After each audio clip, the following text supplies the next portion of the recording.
right. Good afternoon, Barbara. Good morning. Bonjour. ¿Cómo se va? Ni hao. Hola. Ohio. Bienvenue. Wan Ying. Bienvenido. Yokoso. And welcome. Welcome to another exciting episode of Gem Hunter Stories. My name is Barry B. Mixon, and I am a gemological storyteller. And each and every week, I have the honor and privilege of taking you on a journey to places you've never been before, to hear stories you've never heard before. Each and every week, I get the magnificent opportunity to take you on an adventure, on a mental, physical, and spiritual adventure into the art, science, history, and magic of gemstones, precious metals, and fine jewelry.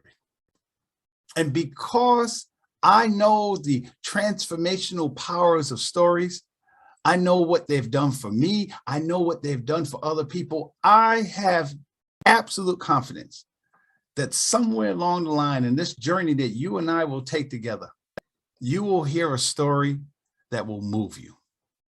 You will hear a story that will make you look at the world in a whole entirely different way.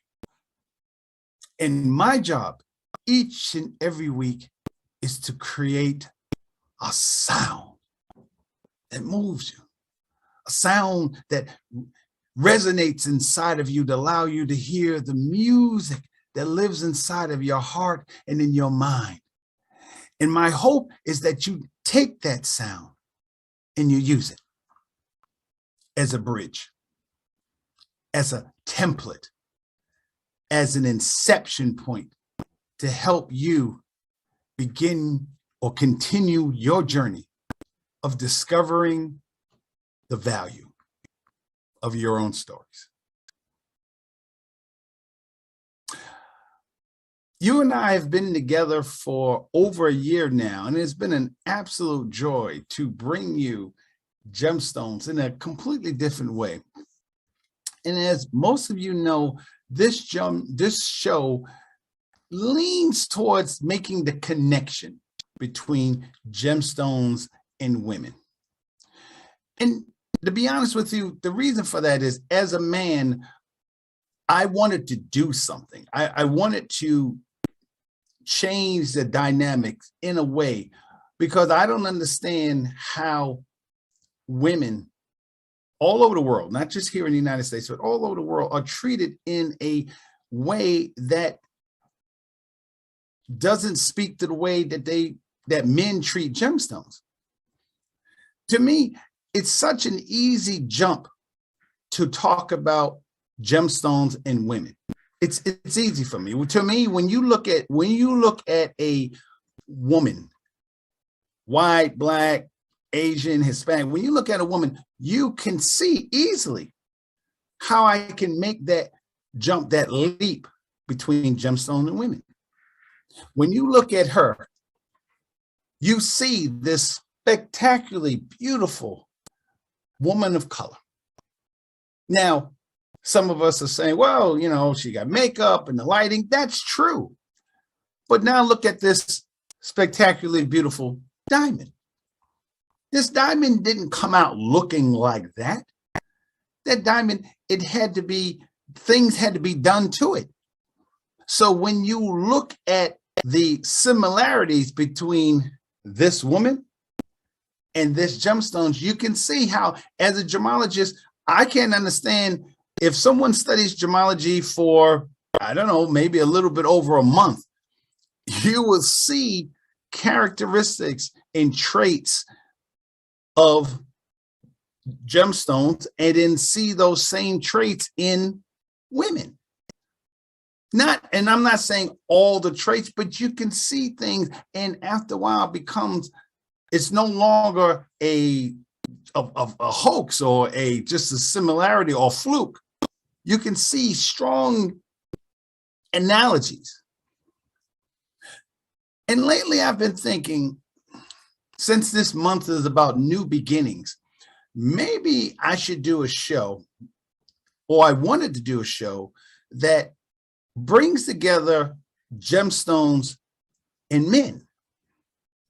Because in all honesty, the same characteristics that you see in gemstones and I can relate to women, I can easily make those same relationships with gemstones and men. And the question I had in my mind, why is it that a little bit more challenging? Why is it that not as easy for me to make that mental and spiritual and physical jump between gemstones and women? And yet I don't really talk about it with men. Partially because, to be honest with you, it's just easy. It's just easier when you see a beautiful woman, you easily can see the similarities of that in gemstones. But because as a man, I'm not necessarily attracted to men, I don't think about it like that. But of course, there are people, both men and women, who are attracted to men. Thank God. So it made me start to think about the journey I wanted to take with you today, showing how the similarities between gemstones and men, not only does it exist, but those similarities were used throughout history. And I'll show you one part of history today. So let's start to maybe unpack why it's more challenging to talk about gemstones and women, and more as far as gemstones and men. Why is it more challenging? Let's unpack that, as we say in the school system. Let's look at that and see why. And again, first of all, as I was saying, it's easier to talk about gemstones and men or women, sorry, because of the characteristics. What is a gemstone? A gemstone has to be rare. A gemstone has to be durable. A gemstone has to have beauty. A gemstone has to have desirability, and a gemstone has to have value. Obviously, all those traits fit in with looking at a woman, but those men have those same traits. So today we're going to talk about the art of becoming a knight. And I'll tell you why I called it that today as we go along. So gemstones and men. And what I noticed, and I started thinking, I think the difficulty lies in the fact of the expectation that we have with women that you don't necessarily have with men. In gemology, there's a term called fashioning. And what fashioning is the part about creating the gemstone that you don't necessarily talk about. And when you talk about fashioning, you're talking about all the processes that it takes to make a gemstone beautiful. And I think part of the reason why it's easier to talk about gemstones and women, because we understand and we accept the process of fashioning. When I showed you the woman that's in my picture, this beautiful woman, we understand that that's not necessarily how she looks without the makeup, without the lighting, without the eyeshadow, without the different, just the shading of her nose and things. We understand that. And we take that for granted. And on TikTok, I'm often seeing how all these videos, and you'll have a woman without makeup, white, black, Asian, Hispanic, without makeup, and then they'll do something with their hand or jump, and then they're become transformed into this beautiful, breathtaking specimen of a woman. And not saying that they were unattractive or ugly without it, but that there's a difference. I can show you a rough gemstone and then I can show you a finished gemstone. And of course, you're going to prefer the finished gemstones because it has been fashioned. When you say fashioning, you're talking about things like color, the cut, the fire, the brilliance, the transparency, the durability. All these things have to come together. A round brilliant diamond has 58 facets. Well, somebody has to actually put those facets there. They have to figure out the right dimensions of that gemstone. As you know, and if you don't know, let me be the first to tell you that the gemstones, all the gemstones that you have ever seen in your life have been fashioned. They've been cut. They've been polished. The cutter, the lapidary for colored gemstones, and the diamantaire for diamonds, or the diamond cutter, has to figure all those things out before the gemstone is cut. So there's that expectation. Men don't have that. We don't have that type of concept. Now, men are, as you see, there are more men wearing makeup and nail polish and doing the hair. I've seen more and more videos of men, whether it be the metrosexual guys or the gentlemen who are just part of the LGBTQ community. So men are becoming. When I went to New York for the Gemological Institute of America, that big course that I took on this subject, literally, the guy at the desk, I didn't see him at first. I just saw his hands, and I said, "Oh wow!" My first thought was, "Wow, our hands are really beautiful, beautiful, gorgeous, manicured nails." And when I looked up, this guy was like 6'5", had a beard. It's like, "How can I help you?" And I was like, "Wow!" So that's fashioning. He prepared that. And that's not something that we men, not saying men didn't wear makeup and things of this always, but it wasn't as public as it is now. At least I'm older, so it wasn't something to do. It wasn't even something that I considered. When I was a kid, it was just like, oh, that's for girls. So you have to understand that fashioning is what creates the gemstone. So when that gemstone, when you first look at that garnet, this is garnet. This is garnet. So fashioning is the process. I put that in your head. This is a piece of paper and a pencil class. So get one if you don't have one already. Fashioning is the process of becoming a gemstone. Every woman understands exactly. Every woman that's watching this right now understands the process. Now, girl, I got to get my makeup. A girl, I got to do my nails. Girl, I got to do my hair. Girl, we understand that. Men understand that. I understood that as a child because I told you episodes before that my mother fashioned all the time. When she went out, she was always late because she showed me. I didn't really understand it, appreciate it then. I just couldn't understand why was she late all the time. But what she showed me was what it took to become Anna.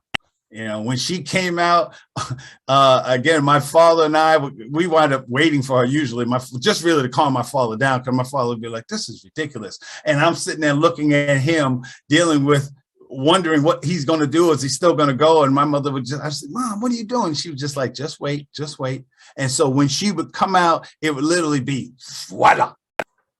So so fashioning is all the steps, all the techniques that it took to maximize the beauty of who she was. And the same thing works for gemstones. So when you have a gemstone that goes from this to that, that's fashioning. That's what garnet looks like, just sitting in the ground. In fact, this is at the garnet field that's in New York.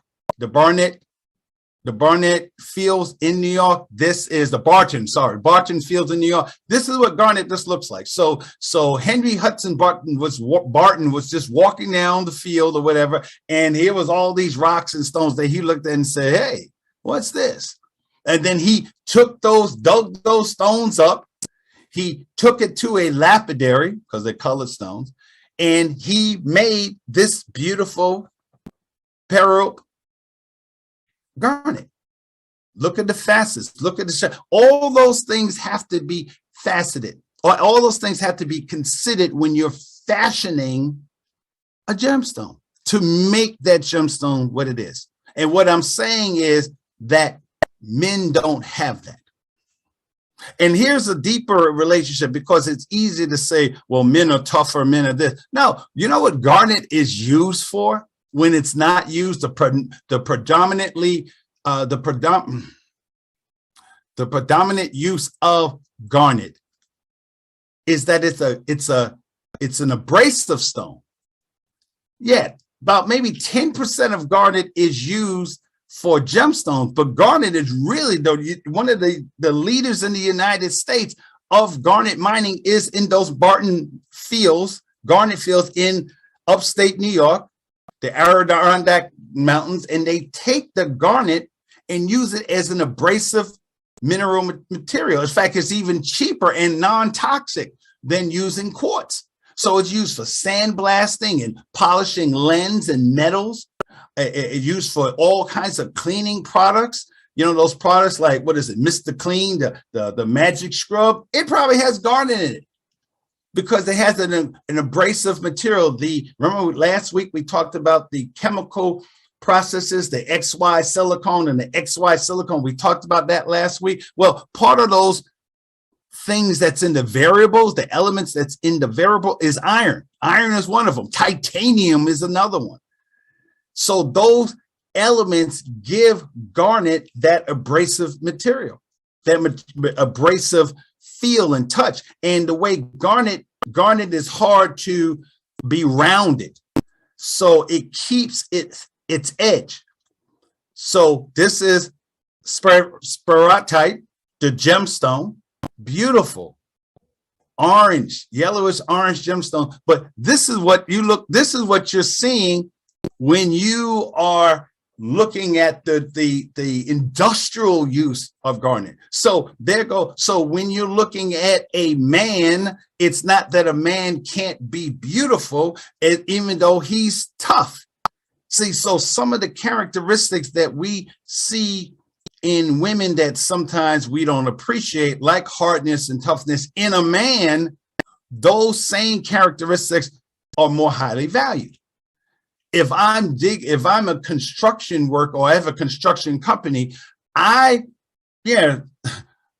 is pretty. That's all nice. I bought my wife one last week, but what I really use garnet for is the industrial abrasive part of it. That's where I make my money. So the value for me as a construction company owner would be garnet's hardness. And those of you who don't remember your 7th grade physical science, 8th grade physical science, this is the mold hardness scale. Garnet is somewhere in between 7.5. So it's right in between quartz and topaz. And you can see, and it's not a straight scale, 1, 2, 3, 4, 5, like, after 6 immediately comes 7. It's exponential. So the distance between 9 sapphire, corundum, sapphires and rubies, and 10 is a big jump. It's like, I don't know, just think of it, the size of a person. It's like going from 3 feet tall to 8 feet tall, just a huge jump between 9 and 10. So part of what happens to men is that and I'm not really making excuses, I'm just thinking about the process. Women know that women talk to one another. Women share with one another. Women learn from one another. Men don't have that. Most men don't have that. I did not have that growing up. It wasn't that I had, my real father left when I was 2. My stepfather, Phil, we call him, he was there, but he worked 2, 3 jobs all the time. I mean, he brought, we had food in the house, we had a house, I went to school, all kinds of wonderful things. But I don't remember times when my father really groomed me and said, this is what you do. This is how you should be. This is how you can act. These are the different ways that you can see the world. This is how you treat your mother. This is how you treat your sister. a lot of the things I learned about being a man, I actually learned from either some aspects of my mother, but certainly my grandmother. I still, those who know me, women who I have walked down the street with, know that 9 times out of 10, I will walk on the outside, where the car is. Why? Because when I was 5 or 6 years old, walking down Broadway, my grandmother told me, Barry, a gentleman always walks on the outside. Now imagine, I'm 5. And I said, why, Grandma? She said, because if a car, I'll never forget how it just came to me. She said, because if a car, and remember, this is the 1965, those big yellow checkered cabs, they seat 5, and before SUVs, those big tank kind of cab. My grandmother said, in case one of those cars jump the curb, they will hit you first before they hit me. And I remember thinking, what? I thought Grandma loved me. Like, that's the craziest thing I ever heard in my life. But later on, it made sense, and I still do that today. Lots of men, young boys, don't have that fashioning in order to get that to happen. Remember June 20th, 1969. I remember that because the next day was the day that the man landed on the moon. Remember this album? Okay, first of all, I'm dating myself. Yes, boys and girls, this is called an album. Repeat after me, album, ALBUM. Yes, they used to play it all the time, and that's how ancient people like myself listen to music. Anyhow, Roberta Flack's First Take, June 20th, 1969. I was 9 years old. And one of the things that my mother would do, part of that training, is my mother would make me sit down and listen to music like this. I'm a hopeless romantic because of my mother. My mother would, and not because she would be crying all the time. She would be singing the songs and crying. And I used to say to myself, why are you listening to music that make you cry? My mother would make me cry all the time, and it wasn't because of music. So I'm like, you're going to make yourself cry? That was crazy to me. And I asked my mother one day, I said, Mom, why do you listen to the music when it makes you so sad? She says, it doesn't make me sad. She said, it makes me have hope and belief that there's something else out there. And I was like, okay. So she would make me sit down every once in a while, no, a lot, and literally would let me listen to the words. And most of the time I thought it was just the stupidest thing in the world. Like, but when I heard this song, and maybe I was just ready for it, it was just different. It was different. And I put the song on Facebook. Lord knows I'm not going to sing the song, but all I remember is the first words. I thought the sun rose in your eyes. And the way the song just, she was, you felt like she was talking to heaven. The eyes and the moon and the stars were the gifts you gave to the dark, and the endless skies, my love. That was her first line. And I remember feeling that. And my mother was actually looking at me when that verse came, or those 2 sentences came out, and she was looking at me and she asked me, what did you think? And I remember not having an answer. I remember thinking to myself, what kind of man? And not saying that you can't feel that way about a woman, of course, but it's rare to hear a woman speak about a man in that way. I don't hear it often. I've never heard it that often. So to hear a woman speak about a man like that was just wow. I remember saying to myself, just wow. It hit me the same way. Remember that quote I gave you a long time ago about the guy looking into the television screen, and he said, "She was like a fever from which I shall never recover." That's how I felt when I heard that. And I thought to myself, what kind of guy that could feel that, make that kind of emotion, bring that kind of emotion out on a woman? And the first thing that came to my mind was knights. We're knights. When you were a knight meant something. A knight was just that, not a perfect guy, but he was a guy who, there was just a code of honor. And it's so funny how I study gemology. And as I tell you all the time, the stories, when you discover the value of your stories, part of the fun of doing the show is that I have to, when I'm doing the research for this show, every week, it's like something that I rediscover about myself, because I realized that there was really no other choice for me to be in my life but to be a gemological storyteller. I just had to find a medium, because I had all this music inside of me, and I just didn't know how to talk about it, because I was always into knights, always. I remember that the Knights of the Round Table, watched all those movies. I'm talking about from Errol Flynn, Errol Flynn, and all those guys. I remember, of course, I'm a huge Star Wars fan. I have a Jedi tattoo over my left chest, left side of my chest, because on January 1st, 2015, I was ready. I felt like I was ready in my soul to call myself a Jedi Knight.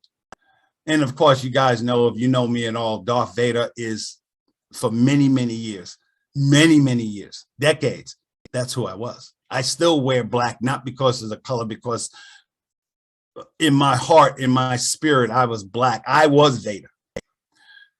So knights, the whole concept of a knight always spoke to me. I love the whole thing, because again, they live by a certain code. I joined the Marine Corps because literally commercials about Marines and knights. When I went to, back in 2017, I had a chance to go to Cleveland. This is Cleveland. If you've never been to Cleveland, coming from New York, living in Chicago, Cleveland is a really beautiful city. It's kind of like, I mean, there's a bad part about it, but the way they cleaned up the city, the waterfront and everything is beautiful. It's like a smaller Chicago. So if you ever get a chance to go to Cleveland, it's a really nice city, park systems, everything.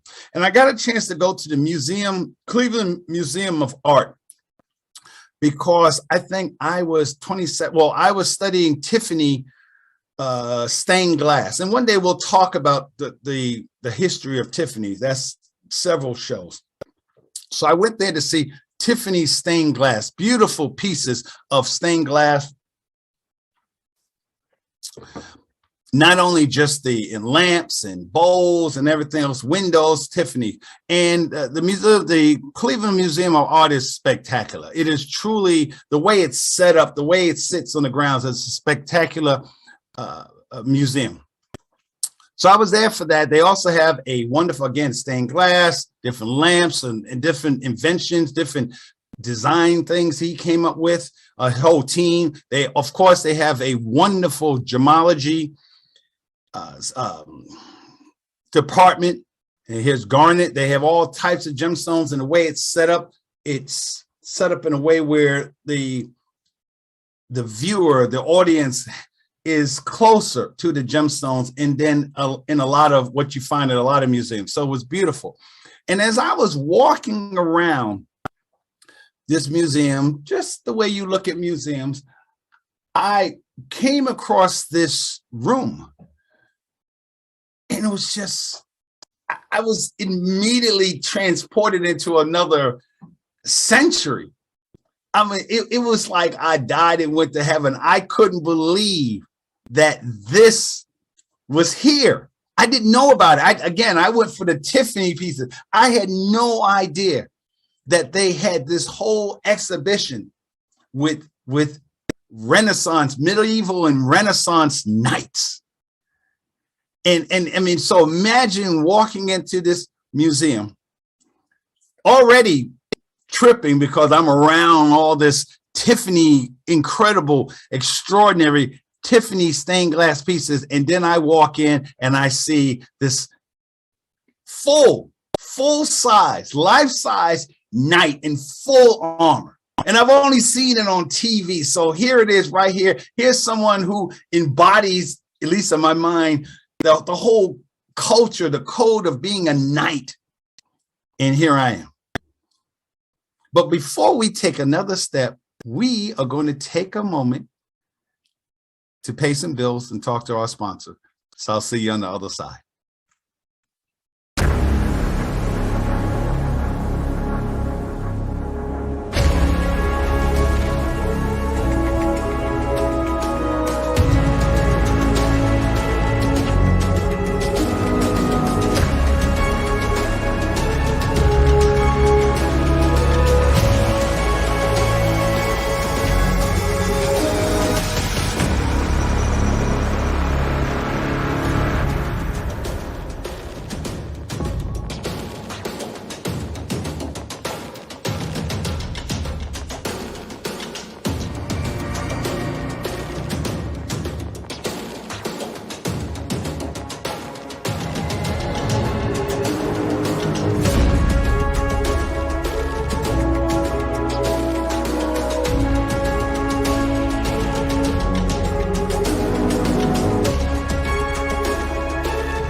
All right, so we're back. Imagine, close your eyes and transport yourself to the 14th century. Sorry, the 15th century. 15th century. Imagine on the walls are exquisite tapestries. There's your castles, and you have the whole concept of kings and queens. And now open your eyes. Voila. Here we are. These are some of the pictures of just the beauty of what it meant to be a knight. See, when you were a knight back in those days, a knight had, well, first of all, you had to be a noble. You had to be somebody to become a knight. It usually was noblemen, usually it was rich people, but there was, and not all knights were perfect, but the concept of a knight was based on things like chivalry. You know, my grandmother telling me to walk outside the street, basically the old putting your coat over a puddle of water so your lady doesn't step over it. I used to believe in this stuff. I mean, I still open doors and pull out chairs because there's a certain code to being a knight. So I'm walking around seeing all these pieces of I couldn't get over the horse. I just couldn't get over the way they had the horse fully dressed. It was like, it was kind of like imagine having a BMW today and you're wearing the colors of your car. I mean, it's just that whole relate. This is 15th century. And so I'm looking around, I get to just look at the artisanship of this armor. I mean, some of us don't have clothes that look that cold. I mean, look at the piping, and this was silver. This was just not some cheap metal. This was silver with gold. The buttons were gold. The rivets were gold. And this was all put together in the 15th century. And then as I was looking at this, and this is called jousting armor, I looked down and there is this tag. Partial jousting armor of Holy Roman Emperor Maximilian I, 1459 to 1519. I tripped because I just said, oh my God, dude, this is real. And some of you remember who Maximilian was. Maximilian, remember a few episodes ago, I talked about Maximilian I when I was talking about the first engagement ring. Yeah, this is Maximilian I, Emperor Maximilian I. Now, my Latin is a little rough, but when you are an emperor, not only just an emperor, but he was a Holy Roman Emperor, when I read this Latin up here, it surely says, yeah, my name is Maximilian the First, and I am all that in a bag of chips. I got lots of money. I got everything, and you all want to be like me. That's what it says in Latin. I know. Some of you guys don't understand it, but trust me, that's what it says. When you got a crest, so when you begin to start thinking about being a knight, or Roberta Flack having that feeling about a man being that knight, and we'll talk about that, just that relationship, because when I say a knight, I'm not talking about where a woman is weak or something like this. No, that's not how the story went. So before I let me give you the cast of characters in this story. So we talked about Maximilian already. Maximilian was a Holy Roman Emperor. He was March 22nd, 1459. He died January. There you go, January this month, January 12th. He was a Holy Roman Emperor. He was the king of the Romans. He was the king in Germany. He was the Archduke of Austria. All those titles. That's what So we got Maximilian. That's one. Then you have to know Maximilian's dad. Maximilian's dad was also a Holy Roman Emperor. He was Frederick III. Now, when you study this period of time, the hardest part is keeping up with all the names, because all of them had the same name. There's like 5 Fredericks, and that's just on the French side of the house. Then you got Germans, you got everybody's Fredericks. They like that name.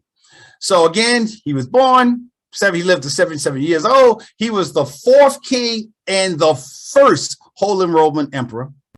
Maximilian's dad, King of Italy, King of Germany, Archduke, all those titles, just like Napoleon had all these titles. I mean, imagine living in those days. We have a hard enough time just saying Mr. and Mrs. or just introducing ourselves. Imagine, I'm the King of April and the King of Austria, and imagine. So anyhow, that's Frederick III, Maximilian's father. Then, of course, in any story, you have to have a woman. So here is, and we've talked about her before, Mary of Burgundy. Mary of Burgundy was the Duchess of Mary of Burgundy. Born 13th February, 1457, 27 March, she died, 25 years old. We'll talk about that. And this woman, and this is real stuff, her nickname was the Rich. Mary the Rich. So she was all that and a bag of chips. This picture, even though she looks really kind of, demure, Mary was bad. Mary was bad. Mary used to ride horses, and that in her hand is a falcon. So she was a falconer. She loved hunting. And because she was the only daughter of this guy, Charles the Bold, Mary of Burgundy's dad. Charles the Bold wasn't a guy. He wasn't a nice guy. He really wasn't. He is what you do. He was the Darth Vader of knights. He wasn't somebody. A lot of people died during his time in power. And that's why I put this picture there. This is to show this is the real side of him. He was Duke of Burgundy. He never was a king. He wanted to be a king, but he was never a king. But the Burgundy Empire was pretty awesome. I mean, the Burgundy Empire was like talking about, Jeff Bezos kind of empire. It was just opulent. It was one of the greatest empires in Europe at the time. They were always at war with France and the Habsburg. The Habsburg people was Frederick's crew. Maximilian and Frederick III was Habsburgs, okay? Habsburgs. And people got married all times. So Charles got married when he was married 3 times, but he got married at 7 years old. That kind of craziness, okay? So everybody got it. So we got 4 people. We got Maximilian, we got Mary, we have Charles, and we have Frederick, okay? There we go. Got it? Good. Now, the thing about, and I talked about fashioning. Fashioning is how something becomes a gemstone, how a rough material becomes a gemstone. Well, the same thing takes place when you're talking about being a knight. You don't just get to be a knight. You have to go through training, whatever kind of knight it is. Jedi Knight, Knights of Sir Lancelot, Sir Gallant, and all these other guys, Knights of the Round Table. You got to train. When Maximilian first came to, and here's the love story. See, because what you want to understand is that all the stories that you've ever heard about knights, ladies, comes from this guy. Maximilian didn't have a lot of money. Actually, he was kind of broke. His family was a Habsburg, but because they always had wars in Europe all the time, their money was running low. So in fact, at one point, Frederick III was at war. Maximilian was a kid. He was about 7, 8 years old. They had stories of him running around the I started to say the campus, running around the castle, begging for food because they were broke. So when Maximilian came to, when he met Mary, he didn't have any money. The way he had to meet Mary was Charles the Bold and Frederick III. When Maximilian was young, they hooked them up. They literally had an arranged marriage. Well, at least they talked about it. They had an agreement that, when my boy gets older, he's going to marry your daughter. All right. Yeah, that's cool. Because Charles wanted to get instead of fighting the Habsburg, he wanted to create a union. And Mary was like, you know how they treated women in those days. Mary had suitors when she was 5. I mean, that's how long they wanted Mary, because they know that's why they called her Mary the Rich, because they knew as the only heir to Charles the Bold, when Charles died, and everybody wanted him dead. In fact, he did die like a horrible death when he was like 47 years old. Mary became rich, and everybody, especially the King of France at the time, I think it was Louis the 11th, he immediately said, okay, let's go get the territory. But remember the arrangement that Charles had with Frederick. So Frederick had with Charles. So when Maximilian came of age, he would marry, not even come of age, he would marry Mary. Well, one of the things that Maximilian did was, remember the ring, he wanted to impress Charles. So he gave an engagement ring to Charles, because in that part of the land that that Frederick owned and Maximilian, was called Burgers. Burgers was where gemstones first started being cut, especially diamonds. So it was brand new technology. And of course, men went for technology back then, just like they do now. So Charles the Bold, Mary's dad, was like, yeah, I like this guy. It would be like, I bring a girl, a woman I'm interested in, her father, a 80-inch flat screen television, something like this, or some new surround sound system. He's like, hey, I like Barry. Yeah, bring him. He can come back. That's how it was. Now, when Charles died violently, I mean, head cut in half, all kinds. They was after him. The Swiss killed him. Everybody, there was a power grab for Mary's stuff. Mary was terrified, even though Mary was all that, but she was a woman, and she, it's like, come on, and they even had problem with the fact that she was a woman having all this power, even though they knew she was going to get it. So she wrote Maximilian a love letter. She said, look, you promised to marry me a long time ago. I thought that you and I had, of course, I'm paraphrasing. I thought you and I had a connection. And as you know, my father is dead. And if you don't come and honor your connection, the relationship that we built together, they're going to kill me. They're going to kill me and take all my stuff. Now, even though Maximilian had nothing, he didn't have an army. He was German, first of all. He didn't even speak the language. He only met Mary once. He only met Mary once. And the time he met Mary, actually, no, he only met her once before he actually got together with her. But because he was a knight, he honored that. He honored that. And what he did was he elevated himself. He used the concept of being a knight to elevate himself. That's what's missing today.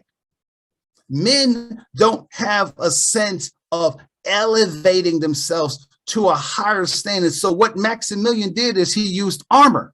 Look at the armor that this wasn't just decorative. I mean, the thing about Maximilian is Maximilian wasn't just talking mess. Maximilian was all that and a bag of chips for real. He was an expert in the martial arts. So he elevated the whole concept of being a knight to a higher level. He used the fact that once upon a time, knights were honorable and noble and lived by a certain code. And he said, the only way I am going to be the man that this woman expects of me, because she wanted him to put, I mean, France was coming. They were coming. He had to, one, overcome the fact that he was German. Two, he didn't even really know this girl. Three, he didn't have any kind of money or anything else. The only thing he had was his name. He was Maximilian the First, the son of the Holy Roman Emperor. That was which is the reason why Charles wanted them to get together. But now Charles was dead. Mary needed him. So think about what Roberta Flack was saying in that song, that when he was coming, I mean, he had some people, he just didn't have an army. But imagine when he came, because of course they didn't have internet. So it wasn't like she said, yo, Max, I need some help. Letters took months to get from where she was to where Maximilian was and back. So imagine how she felt when he came. When he came to rescue her. Again, the knight in shining armor. This wasn't a lie. Look at it. Here is your knight in shining armor. He wore this. This is Maximilian's stuff. This is some of his stuff. He actually wore this. Ladies, imagine, if I come up to a sister and say, hey, baby, and I'm wearing that, come on. At least you're going to let me in and have dinner. Somebody's going to say, you like Barry? Well, girl, no, not really. But dang, did you see the way he came? That's the way women used to have the expectation for men to come to them. It's just like a gemstone. When someone gives you a garnet, you're not looking for some rock. You're looking for something that's beautiful. You're looking for something that's a reflective, brilliant. You're looking for the richness of the color, and women do that. But back in the old days, men did it too, but they did it in a different way. They did it in a different way. And what the whole concept of a knight in shining armor, a knight, your man will come and rescue you. I'm thinking about what a good Toastmaster friend of mine, Stephanie, you were saying, no, chivalry is not dead. Yes, men like myself, yes, we are, I feel like an endangered species, but it exists. It does exist. That guy that Roberta Flack was talking about, Maximilian, was that guy. He wasn't perfect, no, but he loved Mary. He loved Mary. He risked everything, because he could have been killed as he was just coming, not to mention but he risked everything because he truly, unlike a lot of men in those days, especially men with power who had this wife, this, he loved her and he honored her. He used chivalry. He used warfare. He used those things in order to elevate himself. He used his last penny, literally, to look like a knight, to be a knight. He read, he studied, he understood what Mary wanted. He listened to her. He went hunting with her. They ruled together. So literally, he saved her, and she saved him. She elevated him. He was rough. he was a rough garnet. He was a rough gemstone. Mary elevated him to become who he was. He became a knight. So part of being a knight, part of that man that, I felt the moon and the stars that gave to the dark. But he had to find that out. He had to understand the value of his story. And that's what Mary did for him. He had joust. He had real joust. He had like joust to the death. Then he had what's kind of like party joust, where you just kind of, but they were serious. People got killed sometimes. He often risked death. Not only did he do it in jousting, but he also did it in real life. He went to war for Mary. Yeah, think about that, ladies. He went to war for Mary. That's how much he loved her. That's how much he honored her. When you think about Maximilian, when they call Maximilian, sorry, I'm looking for this book that I have. This is called Maximilian the First Knight. Maximilian the Last Knight, because he was the last man to really, I mean, I'm sure there was others, but he exemplified what it means to be a knight. That's what's missing. That's why it's easier to talk about gemstones with women than it is gemstones with men, because what we don't factor in is the fashioning. We don't factor in the process. In the process, it's not even like something I made up. When you're a United States Marine, you have to go through Marine Corps boot camp to become a Marine. When you're a Jedi Knight, Luke just didn't become. He didn't just become, he needed training. Remember when Yoda said, for 800 years, I will judge who will be trained and who will not, because you had to get through, you had to prove who you were. Just like a gemstone.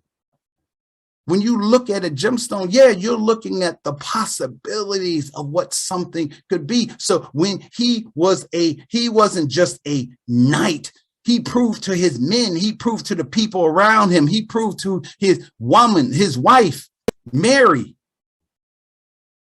who he was. He would develop swords and different things. He was the first person to do kind of like stunts. He had exploding shields so to maximize the effects. No different than a gemstone being cut in a certain way to maximize the effects. No different than women using different makeup style to maximize their beauty, to maximize who they are. That's what men did. He didn't just use, he didn't have money. So what did he do? He used what was inside of him.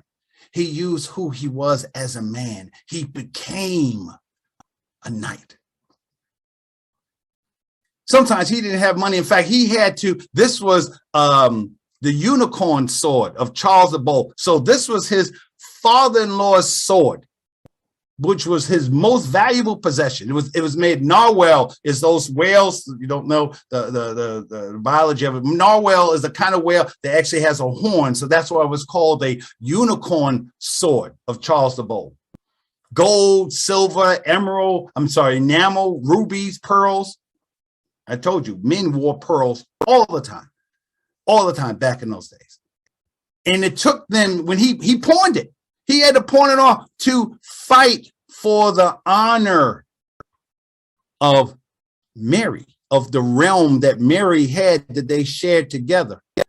And it was so sad when you really understand how much he loved Mary, because Mary, she died. She died in a horse. It was a tragic horse accident. She was an accomplished rider, and she died. The horse tripped, fell in a ditch, and fell on top of her, broke her back. And he was somewhere else fighting when he found out that, actually, no, that's not true. She loved him so much, she didn't want to tell him how hurt she was. It took weeks before she eventually died. And eventually he found out that while she wasn't coming back, and it messed him up for a long time.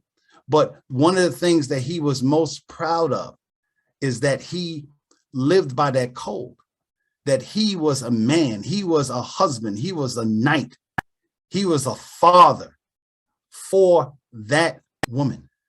And that is what I think is missing for men today, that fashioning, that understanding that you just don't become a gemstone. You have to go through a process. You have to go through the training. You have to be heated. You have to be cut. You have to be polished. You have to be, especially if you're already an abrasive gemstone, then they have to do more to you in order to become a knight. Maximilian went on to become one of the grand masters of knights.